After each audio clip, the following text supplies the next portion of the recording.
ভারতের ইতিহাসে যখনই কোনো নিষ্ঠুর অত্যাচারী শাসকের নাম আসে, সেক্ষেত্রে আলাউদ্দিন খলজির নাম অবশ্যই করতে হয়। আবার তার কৃতিত্বেও কম কিছু ছিল না।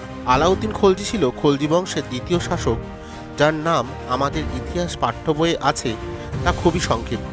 ভারতের বহুল জনপ্রিয় দীপিকা পাদুকোন, শহীদ কাপুর এবং রণবীর সিং অভিনীত পদ্মাবতী সিনেমার দৌলতে আলাউদ্দিন খলজির চরিত্র ও তার সমসাময়িক ইতিহাস সম্পর্কে কারও অজানা নয়।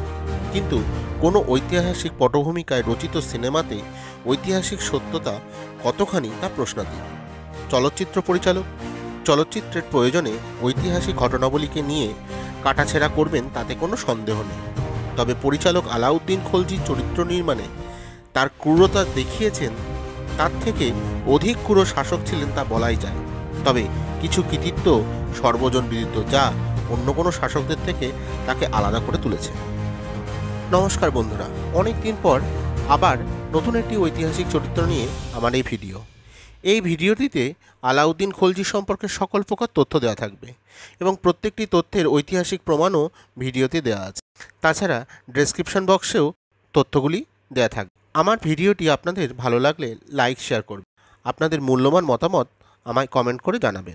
আপনারা এইরকম আরও ভিডিও পেতে আমার চ্যানেলটি সাবস্ক্রাইব করে নেবেন। আলী গুরু সাহেব ছিল জালালউদ্দিন খলজির বড়দার ছেলে। সে আবার জালালউদ্দিন খলজির জামাইও বটে। 1295-এর শেষের দিকে জালালউদ্দিন গোয়ালিয়রে অবস্থানকালে গুরু সাহেব সুলতানের নির্দেশ ছাড়াই কারা অভিযান করে। এতে সুলতান প্রধানিত হন। গুরু সাহেব তার ভাই উলুগ খাঁর মারফত সুলতানকে ক্ষমাপত্র লেখেন এবং কারায় এসে মূল্যবান রত্ন সম্পদ গ্রহণ করার জন্য আমন্ত্রণ জানান। সরল মনে সুলতান জালালউদ্দিন ভ্রাতুষ্পুত্রকে ক্ষমা করে দেখা করতে এলে তার অনুচর মামুদ পিছন থেকে তার পিঠে অস্ত্রাঘাত করে। অপর এক অনুচর ইখতিয়ার উদ্দিন অস্ত্রাঘাতে তার মুণ্ডচ্ছেদ করে। গুরু সাহেব সেই ছিন্ন মুণ্ডর বর্ষায় বিদ্ধ করে কারা, মানিকপুর, অযোধ্যার মানুষকে প্রদর্শন করেন এবং রাজধানীতে নিয়ে আসেন।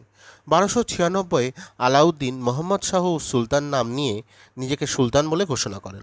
আলাউদ্দিন সিংহাসন লাভের পূর্বে দাক্ষিণাত্যে ছিলেন। এই সময় দাক্ষিণাত্যের শাসকদের সম্পদের প্রাচুর্য তাকে ঈর্ষান্বিত করেছিল। তিনি নিজেকে সিকান্দার সানি বা দ্বিতীয় আলেকজান্ডার উপাধ্যায় ভূষিত করেন এবং সাম্রাজ্য জয়ের দিকে মনোনিবেশ করেন। 1299 খ্রিস্টাব্দে তিনি তার দুই বিশ্বস্ত সেনাপতি উলুগ খাঁ ও নুসরত খাঁ এর নেতৃত্বে গুজরাটের বিরুদ্ধে অভিযান পাঠান। গুজরাটের শাসক রায়করণ তার কন্যা দেবলা দেবীকে নিয়ে দেবগিরিতে পালিয়ে যান। তবে তার পত্নী কমলা দেবীকে আলাউদ্দিন বিবাহ করে। সুলতান বাহিনী হিন্দুদের প্রসিদ্ধ মন্দির সোমনাথ মন্দির সহ আরও অন্যান্য মন্দির লুণ্ঠন করে এবং বর্বরচিত আক্রমণে বহু অমুসলিম নরনারীকে হত্যা করে। এই সময় আলাউদ্দিন খলজি হাজার দিনারি নামক একজন কৃতদাস, যিনি পরবর্তীকালে মালিক কাফুর নামে পরিচিত হয়, তাকে ক্রয় করে আনেন। রাজপুত শাসকরা ছিল হিন্দু শৌর্য বীর্যের প্রতীক। তাদের স্বাধীন অস্তিত্ব দিল্লির সুলতানির মাথা ব্যথার কারণ হয়ে দাঁড়ায়। আলাউদ্দিন প্রথমে চৌহান বংশীয় হামিদ দেব শাসিত রণথম্বর আক্রমণ 3 মাস অবরোধের পর 1301 খ্রিস্টাব্দে রণথম্বর জয় করতে সক্ষম হয়। ঐতিহাসিক আমির খসরুর বিবরণ থেকে জানা যায়, সুলতানি সেনার নিষ্ঠুর অত্যাচার থেকে নিজেদের সম্ভ্রম বাঁচাতে হাজার হাজার রাজপুত মহিলা আগুনে ঝাঁপ দিয়ে জহরব্রত পালন করে। এরপর সুলতানি সেনারা বহু হিন্দু মন্দির বিগ্রহ ধ্বংস করে এবং লুটপাট চালায়।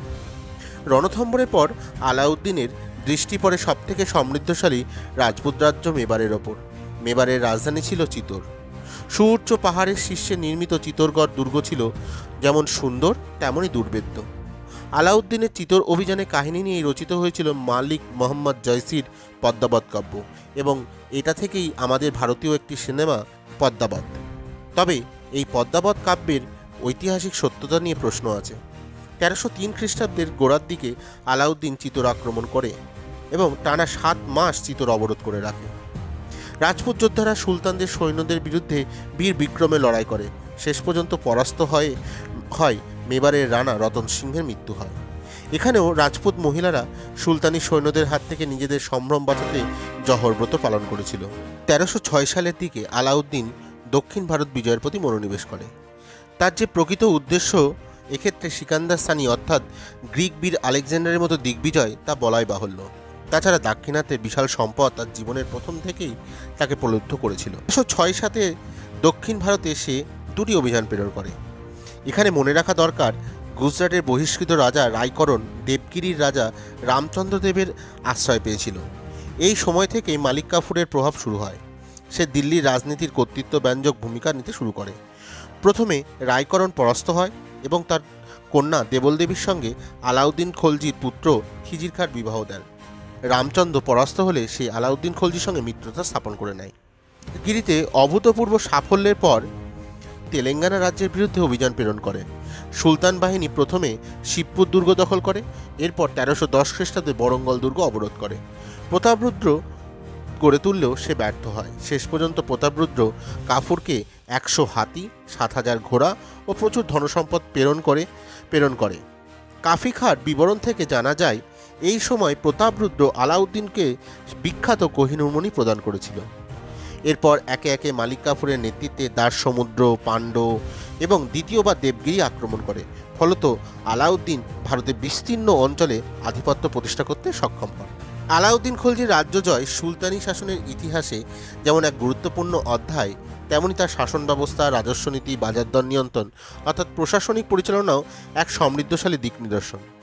জিয়াউদ্দিন বারনী, তারিখি ফিরোজ শাহী, ফুতুহ জাহাঙ্গীরি গ্রন্থদ্বয়, আমির খসরু খাজাইন উল ফুতুহ, সুফি সন্ত নাসিরুদ্দিন চিরাগের খয়রুল মজলিস বিভিন্ন গ্রন্থ থেকে আলাউদ্দিনের বাজার দর নিয়ন্ত্রণের ব্যবস্থা সম্পর্কে জানা যায়। আলাউদ্দিন খলজি বারংবার মুঘল আক্রমণ প্রতিরোধ, নতুন নতুন রাজ্য জয় প্রভৃতি কার্যে প্রচুর সৈন্যবাহিনী রাখতে হয়েছিল।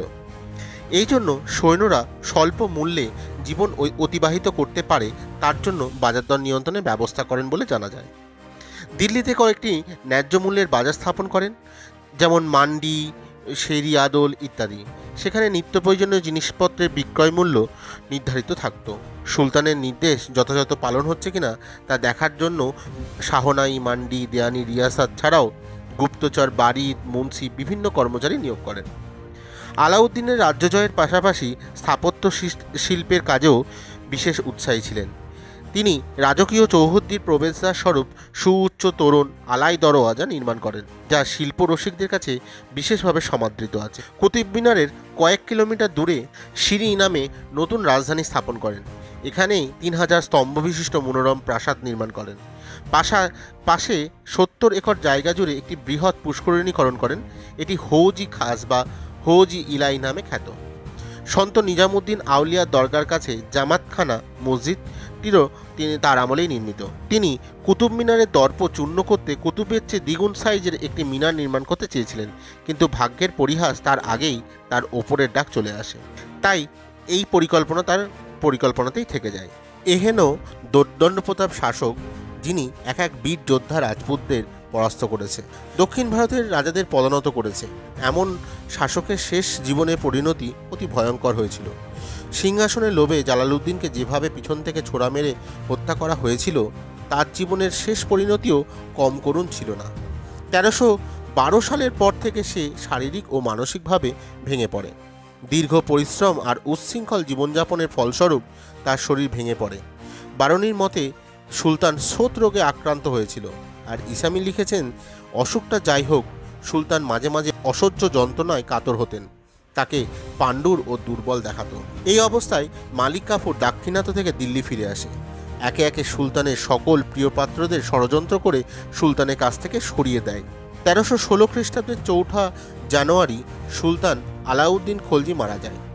এরপর মালিক কাফুর আলাউদ্দিন ও জাট্টাপল্লী গর্ভজাত সন্তান শিহাব উদ্দিনকে সিংহাসনে বসায়। খিজির খানকে চোখ উৎপাটিত করে বন্দি করে রেখে দেয়। এমনকি নিজের কর্তৃত্ব প্রতিষ্ঠার জন্য জাট্টাপল্লীকে বিবাহ করে সুলতানের প্রতি আইনগত ভিত্তি দেবার চেষ্টা করে। মালিক কাফুরের অত্যাচারে অতিষ্ঠ হয়ে মুবাসিরের নেতৃত্বে কয়েকজন পাইক কাফুরের মস্তক দেহ থেকে বিচ্ছিন্ন করে তার 35 দিনের অপশাসনের অবসান ঘটায়।